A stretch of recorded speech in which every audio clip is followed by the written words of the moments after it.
Well, there are news cycles and there are news cycles. In the previous 24 hours, Israel withdrew from the Al-Shifa Hospital, founded by the British Mandate before the State of Israel even existed, leaving 400 corpses behind. Corpses that were decomposing, corpses that were being eaten by dogs, corpses that had their hands tied behind their back, corpses that had rope around their legs, indicating they had been dragged by military vehicles over the ground until they were dead. Corpses of doctors, corpses of nurses, corpses of technicians, corpses of patients, corpses of small children. 400 massacred in the Al-Shifa Hospital massacre, which will live in infamy. I'm so old. I remember when it was described as a blood libel against the people of Israel that they would ever attack a hospital. You must remember it also, because every one of your newspapers described it as such. Every one of your television channels described it as such. We would never attack a hospital, said the Israeli propagandists through the prism of the mainstream media in Western countries, and the vast majority of people believed them.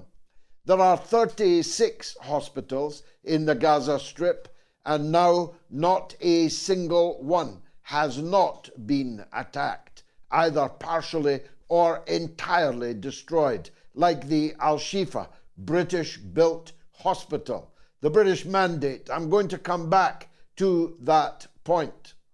The British built that hospital to bring health to the people of the Gaza Strip as part of the British Mandate. Israel destroyed it in a genocidal, crazed and unhinged assault, which has left 400 corpses on the ground, not in the ground, but on the ground. I know that because I've just been watching a dog carrying a baby from the complex, a decomposed body of a baby in the jaws of a wild feral dog.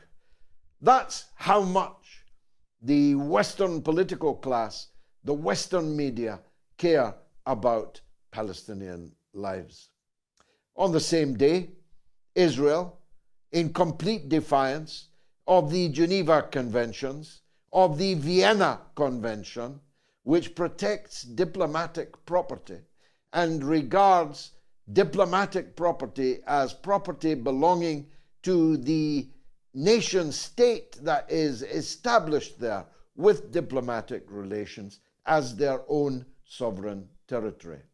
So Israel bombed Iran in Damascus.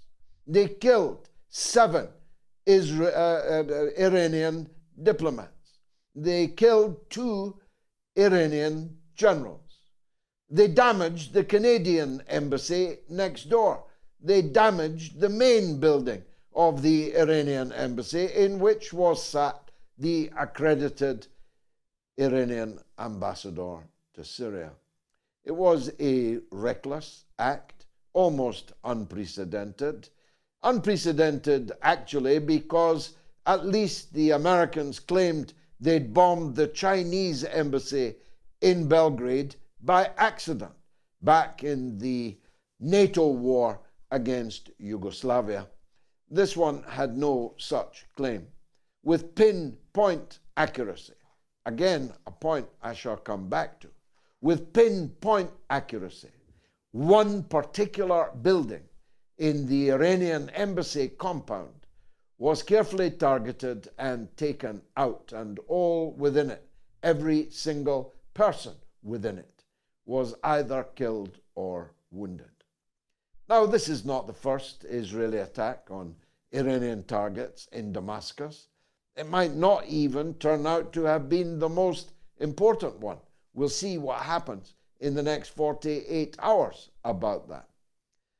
But the fact that neither Britain nor America nor any of the Western countries could even bring themselves to condemn an attack which now leaves their own embassies open for similar such attacks by anyone at all. A Russian attack on a British embassy in a third country would be entirely similar, identical to the Israeli attack on the Iranian embassy in Syria.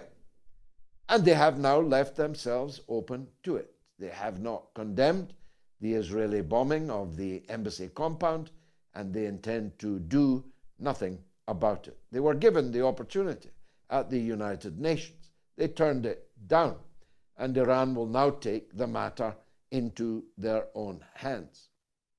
My information is that Iran will retaliate within the next 48 hours. In fact, maybe within the next 48 minutes. But definitely, Iran intends itself to retaliate. In the past, allies of Iran have responded to Israeli attacks on Iran, but this time it's different. This time it's no more Mr. Nice Guy. The supreme leader of the Islamic Republic of Iran, Ayatollah Khamenei, has said that our brave men will respond to this attack. That means it's a direct Iranian attack on Israel incoming. Now, it may or may not be spectacular. It may or may not be proportionate. It may be vastly disproportionate. It may be in a most inconvenient and uncomfortable capital near you. It might be in your country. None of us can know what the intended retaliation is. But be sure, Israel did this precisely because it wants to draw us, you, into a wider regional war in West Asia. They want an Israel-Iran war because they thought, I was going to say think, but I'm now saying thought, that you would be mug enough to ineluctably be drawn into it.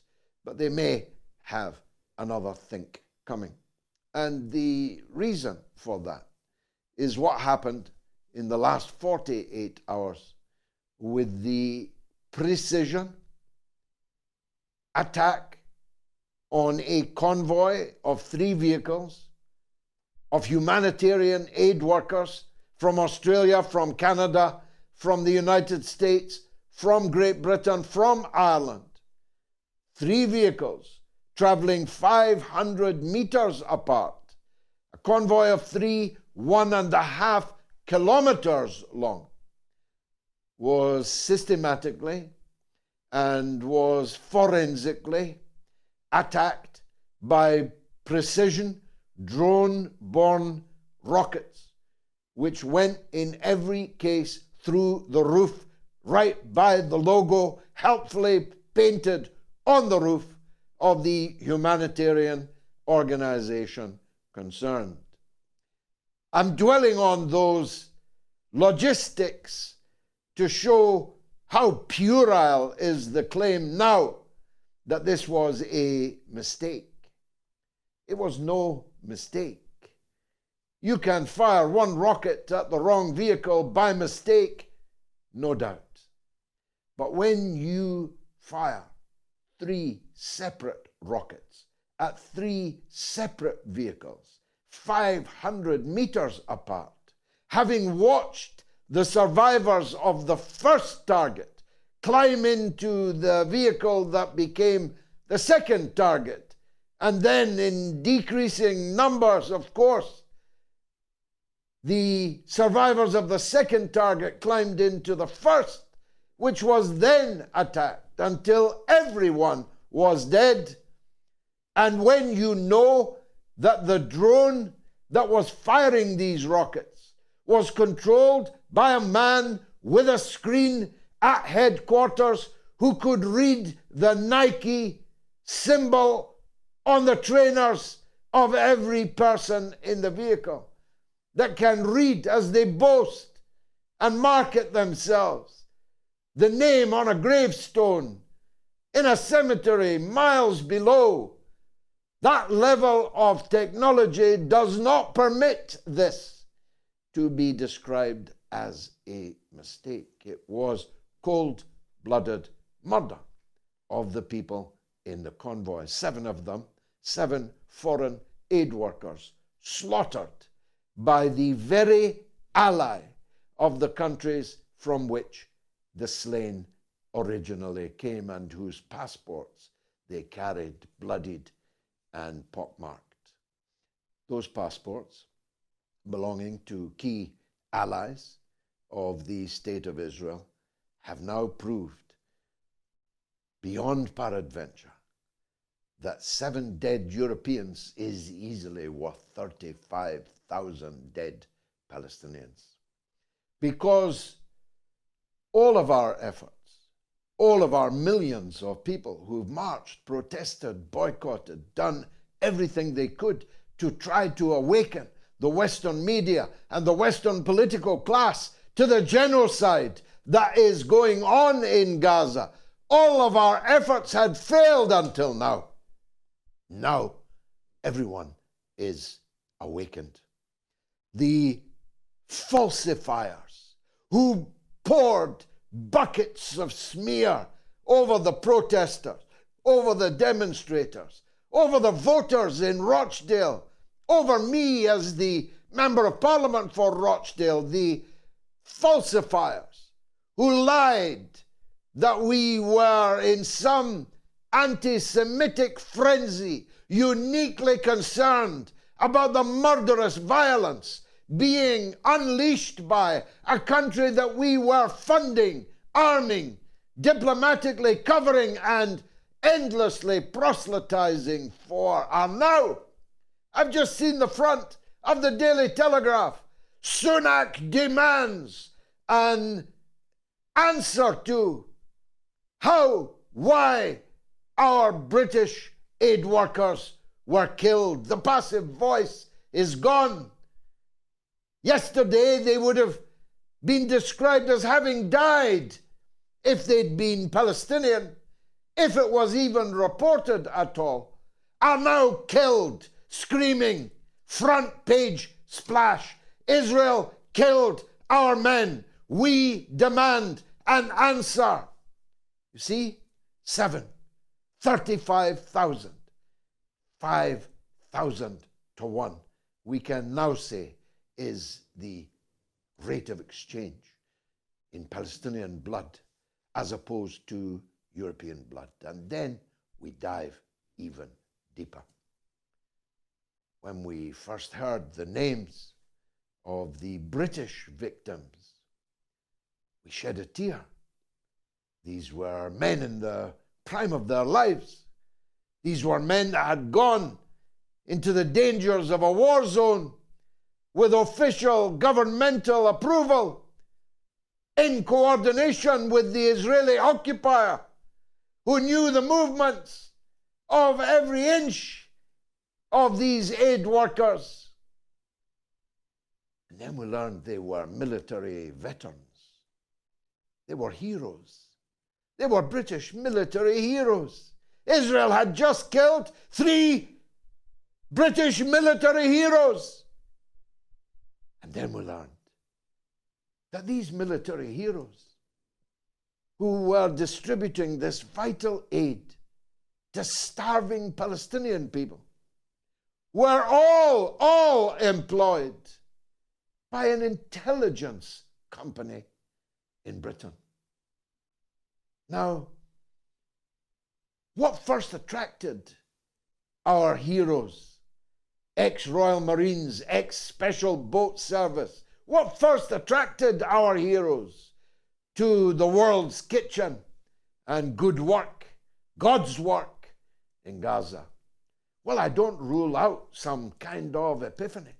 I don't rule out that, having seen the horrors of war in various theaters themselves, they were so outraged at the plight of the Palestinian refugees that they immediately, independently packed their bags and left for Gaza. I don't rule that out. Such things happen. But it's also possible that these three heroes were there at the direction, through a cutout, of the British government. It's possible that they were there to spy for the British government on the real situation in Gaza. It is also a possibility that they were there to gather intelligence for the British government, which would prove war crimes and crimes against humanity on such a scale that the British government would have to make the most severe political U-turn in their recent history by banning weapons to Israel, by condemning Israel in international fora, and by effectively downgrading the super close relationship between Britain and Israel. That latter explanation would be a reason why Israel killed them deliberately. Perhaps these three heroes were in receipt of evidence of Israeli war crimes so damning that Israel could not possibly allow them to carry that information, those reports, that eyewitness testimony outside to the British public and to the world. Who knows? But we need to know. The initial British response didn't even summon the Israeli ambassador. The initial British response from David Cameron, the Foreign Secretary, was to ask the people that murdered our heroes to investigate why they had murdered our heroes. In the course of the day, that began to harden considerably. The ambassador was summoned. The demand of the British government moved and sharpened quickly from asking them to investigate their own crime to demanding joint investigation of that crime. The Labour opposition and its legions of friends of Israel within its ranks has now called for an end to arms sales to Israel through the mouth of David Lammy, the Labour Foreign Affairs spokesperson, leaving like an idiot the very same Labour frontbenchers who this morning on television opposed a ban on arms sales, and the hapless former Marxist Pat McFadden, who yesterday on Sky News made unequivocal that Israel was our ally and a Labour government would continue to sell them weapons. Well, what a difference a day makes.